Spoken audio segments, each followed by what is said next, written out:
പാലക്കാട് കോഴിക്കോട് ദേശീയപാതയിലെ മണ്ണാർക്കാട് കോടതിപ്പടി ജംഗ്ഷനിൽ ചെങ്ങിലേരി റോഡിലേക്ക് തിരിയുന്ന ഭാഗത്ത് റോഡിൽ ഓയിൽ ചോർന്നതിനെ തുടർന്ന് 4 ബൈക്കുകൾ അപകടത്തിൽപ്പെട്ടു. ബുധനാഴ്ച രാവിലെ 11 മണിയോടെയാണ് സംഭവം നടന്നത്.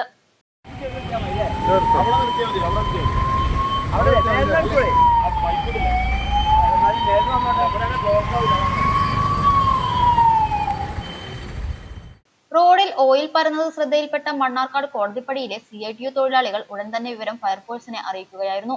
വിവരമറിഞ്ഞ മണ്ണാർക്കാട് വട്ടമ്പലം യൂണിറ്റിൽ നിന്നും ഫയർഫോഴ്സ് സംഘം സ്ഥലത്തെത്തി റോഡ് വൃത്തിയാക്കി.